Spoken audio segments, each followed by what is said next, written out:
সুপ্রিয় দর্শক, আসসালামু আলাইকুম। সবাইকে স্বাগত জানাচ্ছি আজকের গুরুত্বপূর্ণ সংবাদে। প্রথমেই জানিয়ে দিচ্ছি সংবাদ শিরোনাম, পরে বিস্তারিত।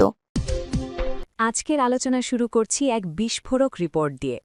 কাতার ভিত্তিক আন্তর্জাতিক সংবাদ মাধ্যম আল জাজিরা প্রকাশিত এক প্রতিবেদনে যা বলা হয়েছে তা বাংলাদেশের রাজনীতির প্রচলিত হিসেব নিকাশ পুরোপুরি উল্টে দেওয়ার জন্য যথেষ্ট। রিপোর্টে সারমর্ম হল, এবারের জাতীয় নির্বাচন আর একপাক্ষিক নয়, এটি এখন পুরো দস্তুর দ্বিমুখী লড়াইয়ে পরিণত হয়েছে। তবে এই লড়াই আওয়ামী লীগ বনাম বিএনপি নয়, বরং লড়াইটি এখন বিএনপি বনাম জামায়াতে ইসলামী। ড মোহাম্মদ ইউনুসের নেতৃত্বাধীন অন্তর্বর্তীকালীন সরকার আওয়ামী লীগকে নিষিদ্ধ করায় ভোটের মাঠের সমীকরণ আমূল বদলে গেছে। ফলে নির্বাচন এখন নতুন এক বাস্তবতায় প্রবেশ করেছে। আল জাজিরার মতে ফ্রন্ট লাইনের হিসেবে এগিয়ে থাকা বিএনপির প্রধান প্রতিদ্বন্দ্বী হিসেবে আবির্ভূত হয়েছে জামায়াতে ইসলামী, জাতীয় নাগরিক পার্টি এনসিপি এবং অন্যান্য ইসলামী দলের নতুন জোট। যে দলটিকে গত ১৫ বছর ধরে রাজনৈতিকভাবে নিশ্চিহ্ন করার সর্বাত্মক চেষ্টা চালানো হয়েছে, আজ আন্তর্জাতিক গণমাধ্যম বলছে তারা রাষ্ট্র ক্ষমতায় যাওয়ার জোরালো সম্ভাবনা তৈরি করেছে। বিশ্লেষকরা একে আখ্যা দিচ্ছেন চরম নাটকীয় প্রত্যাবর্তন হিসেবে। প্রশ্ন হল, কেন এমন হল? ১. শীর্ষ নেতাদের ফাঁসি ও কারাদণ্ড। ২. দলীয় নিবন্ধন বাতিল। ৩. দলীয় অফিস সিলগালা। ৪. হাজার হাজার মামলা, গুম ও খুন। এই দীর্ঘ দমনপীড়নের ইতিহাসের কারণে ২০২৪ সালের আগেও কেউ কল্পনা করতে পারেনি যে জামায়াতে ইসলামী এভাবে রাজনীতির মূল ধারায় ফিরে আসতে পারবে।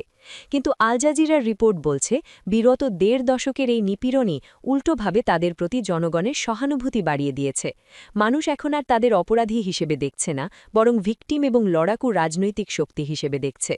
জামায়াতে ইসলামীর নায়েব আমির ড সৈয়দ আবদুল্লাহ মোহাম্মদ তাহের আল জাজিরাকে দেওয়া এক সাক্ষাৎকারে অত্যন্ত গুরুত্বপূর্ণ ও ঐতিহাসিক মন্তব্য করেছেন। তিনি বলেন, বাংলাদেশের মানুষ দীর্ঘ ৫৫ বছর ধরে আওয়ামী লীগ ও বিএনপি এই দু দলের শাসন দেখেছে।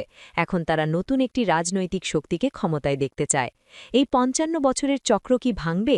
মানুষ কি সত্যি টেস্ট অফ চেঞ্জ অর্থাৎ পরিবর্তনের স্বাদ নিতে চায়? আল জাজিরার ইঙ্গিত, হ্যাঁ, মানুষ এবার বিএনপি কিংবা আওয়ামী লীগের বাইরে তৃতীয় কোনো বিকল্প খুঁজছে, আর সেই বিকল্পটি হল জামায়াত নেতৃত্বাধীন জোট। আল জাজিরার এই রিপোর্ট কোনো গুজব নয়, এটি মাঠ পর্যায়ের বাস্তবতার প্রতিফলন। জামায়াত এখন আর সাইড প্লেয়ার নয়, তারা মূল ধারার প্রতিদ্বন্দ্বী। রাজনীতি আবেগ দিয়ে নয়, হিসেব দিয়ে চলে। তাই আসুন আল জাজিরার রিপোর্টে উল্লেখ করা জরিপগুলো দেখি। IRI ইন্টারন্যাশনাল রিপাবলিকান ইনস্টিটিউটের এক জরিপে দেখা যায় বিএনপি ৩৩%, আর জামায়াত ২৯%, ব্যবধান মাত্র ৪%। এই জরিপটি হয়েছিল গত ডিসেম্বরে। চলতি বছরের জানুয়ারিতে করা আরেক জরিপে দেখা যায় বিএনপি ৩৪.৭%, বনাম জামায়াত ৩৩.৬%, অর্থাৎ ব্যবধান মাত্র ১.১%। এটাকেই বলে মোমেন্টাম। জামায়াতের গ্রাফ ঊর্ধ্বমুখী আর বিএনপির গ্রাফ প্রায় স্থির। যদি এই ট্রেন্ড আগামী ২০ দিন অব্যাহত থাকে, তবে নির্বাচনের দিন জামায়াত বিএনপিকে ওভারটেক করে এগিয়ে যেতে পারে। বিশ্লেষকদের মতে ৩টি কারণে সুইং ভোটাররা জামায়াতের দিকে ঝুঁকছেন। ১. বিএনপির প্রার্থী তালিকা নিয়ে অসন্তুষ্টি। ২. জামায়াতের আধুনিক ও বাস্তবমুখী নীতি। ৩. তরুণ ভোটারদের সক্রিয় সমর্থন। ১.১% ব্যবধান আসলে কোনো ব্যবধানই নয়, এটি নেক টু নেক ফাইট। IRI একটি মার্কিন প্রতিষ্ঠান এবং তাদের জরিপ আন্তর্জাতিকভাবে স্বীকৃত। যখন আমেরিকার কোনো সংস্থা বলে জামায়াতের জনপ্রিয়তা ২৯ বা ৩৩%, তখন বুঝতে হবে পশ্চিমা বিশ্ব এই উত্থানকে স্বীকার করে নিচ্ছে। এই ডেটাই জামায়াতের আত্মবিশ্বাসের প্রধান ভিত্তি। তারা আবেগ নয়, ডেটা ভিত্তিক রাজনীতি করছে। আল জাজিরা এই তথ্যগুলো গুরুত্বের সঙ্গে তাদের প্রতিবেদনে তুলে ধরেছে। রিপোর্টের সবচেয়ে আকর্ষণীয় অংশ হল খুলনায় কৃষ্ণ নন্দীকে প্রার্থী করা। যাদের বিরুদ্ধে দীর্ঘদিন সাম্প্রদায়িকতার অভিযোগ আনা হয়েছে, সেই জামায়াতে ইসলামী এবার একজন হিন্দু প্রার্থীকে মনোনয়ন দিয়েছে। এটি কোনো সাধারণ ঘটনা নয়, বরং এটি একটি কৌশলগত মাস্টার স্ট্রোক। এর মাধ্যমে জামায়াত দুটি শক্ত বার্তা দিয়েছে। ১. অভ্যন্তরীণ বার্তা, আমরা শুধু মুসলমানদের দল নই, আমরা সবার দল, আমরা অমুসলিমদেরও এমপি বানাতে পারি। ২. আন্তর্জাতিক বার্তা, আমরা একটি moderate Islamic force.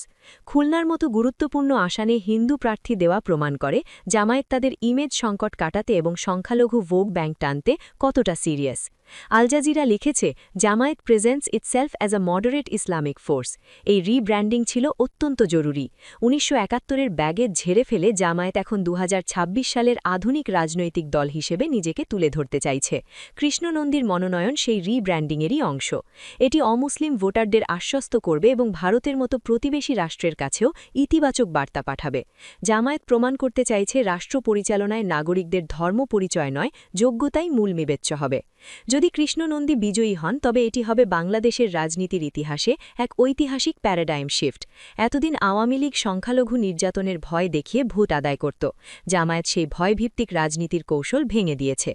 Al Jazeera আরও উল্লেখ করেছে, জামায়াত একা লড়ছে না, তাদের সঙ্গে আছে জাতীয় নাগরিক পার্টি এনসিপি এবং অন্যান্য ইসলামী দল। এই জোট জামায়াতের শক্তিকে দ্বিগুণ করেছে। এনসিপি মানেই জেন জি বা ২০২৪ সালের গণ আন্দোলনের গতি। বিএনপির প্রতি তরুণদের অনীহাকে ক্যাশ করছে এনসিপি, ফলে এই তরুণ ভোটগুলো পরোক্ষভাবে জামায়াতের ঝুলিতে পড়ছে। জামায়াত এবার কৌমি ও আলিয়া ধরার দুই ইসলামী দলকে এক ছাতার নিচে এনেছে, ফলে ইসলামী ভোট বিভক্ত হচ্ছে না। ৩৩.৬% ভোট ব্যাংকের বড় অংশই এই ঐক্যের ফল। জামায়াতের নিজস্ব ভোট প্লাস এনসিপির তরুণ vote plus Qaumi vote equal to বিজয়ের ফর্মুলা। রিপোর্টে জামায়াতের ইতিহাসের কথাও তুলে ধরা হয়েছে। ১৯৪১ সালের প্রতিষ্ঠা, ১৯৭১ সালের বিতর্কিত ভূমিকা।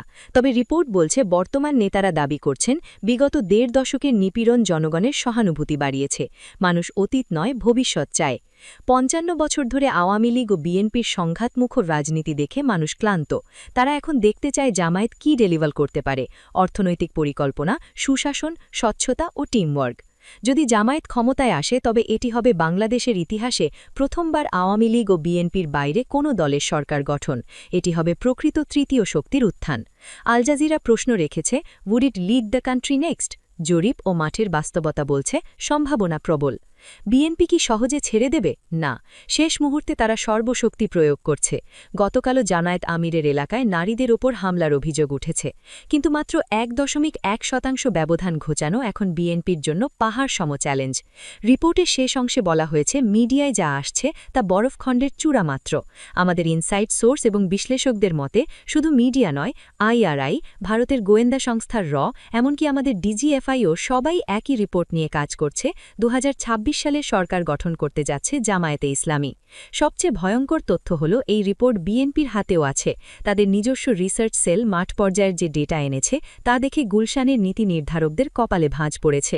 প্রায় সব রেবশনায় দেখা যাচ্ছে বিএনপির চেয়ে জামায়াতের সরকার গঠনের সম্ভাবনা বেশি। নির্বাচনের দিন যত এগিয়ে আসছে, জামায়াতের জনপ্রিয়তা জ্যামিতিক হারে বাড়ছে। বিএনপির জন্য সবচেয়ে দুঃসংবাদ হল তাদের শীর্ষ নেতারা নিজ নিজ আসনে নিরাপদ নন। যাদের হেভিওয়েট বলা হয় তাদের আসনেও জামায়াত বা জোট প্রার্থীরা এগিয়ে। এর কারণ তিনটি: ১. জনবিচ্ছিন্নতা, ২. জামায়াতের সামাজিক সেবা কার্যক্রম, ৩. তরুণ ভোটারদের সমর্থন। বিএনপির শীর্ষ নেতারা দীর্ঘদিন এসি রুম ও জুম মিটিংয়ে ব্যস্ত ছিলেন, মাঠে ছিলেন না। অন্যদিকে জামায়াতের প্রার্থীরা করোনা, বন্যা ও ৫ আগস্ট পরবর্তী সময় মানুষের ঘরে ঘরে সেবা পৌঁছে দিয়েছেন। ফলে বিএনপির দুর্গে ধস নেমে গেছে। টপ লিডাররা জামানত বাজেয়াপ্ত হবার ভয়ে এখন নির্বাচন বানচালের পথে হাঁটছেন। মনোবিজ্ঞানের ভাষায় মানুষ চরম ভয় থাকলে যুক্তিবোধ হারায়।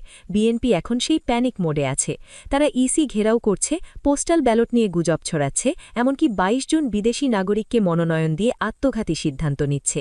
কোথাও কোথাও জামায়াত নেতাকর্মীদের ওপর হামলাও চালাচ্ছে। পার্থক্য এখানেই, জামায়াত ধীর স্থির কারণ তারা জানে তারা জিতছে, বিএনপি অস্থির কারণ তারা জানে তারা হারছে। শেষ কথা, ডিজিএফআই, আইআরআই বা আন্তর্জাতিক মিডিয়া সবার ডেটা একসাথে মিথ্যা হতে পারে না। সব রেগোশনা বলছে হাওয়া বদলে গেছে। আন্তর্জাতিক মিডিয়া যখন জামায়াতের পক্ষে রিপোর্ট করে তখন বুঝতে হবে আন্তর্জাতিক বাতাসও ঘুরে গেছে। বিএনপির উচিত ছিল বাস্তবতা মেনে নিয়ে কৌশল পরিবর্তন করা, কিন্তু তারা ডু অর ডাই খেলতে গিয়ে আত্মঘাতী পথে হাঁটছে। আগামী নির্বাচনে আমরা হয়তো দেখব বিএনপির বহু হেভিওয়েট নেতা ধরাশায়ী হয়েছেন, আর জামায়াতের তরুণ ও ক্লিন ইমেজের প্রার্থীরা সংসদে বিশাল সংখ্যাগরিষ্ঠতা নিয়ে প্রবেশ করছেন। জনগণ সিদ্ধান্ত নিয়ে ফেলেছে, এখন শুধু ১২ তারিখের অপেক্ষা। দর্শক, আপনার কি মনে হয়? কমেন্টের ঘরে জানান। আর এই চ্যানেলে নতুন হলে অবশ্যই সাবস্ক্রাইব করে বেল আইকনটি বাজিয়ে রাখুন।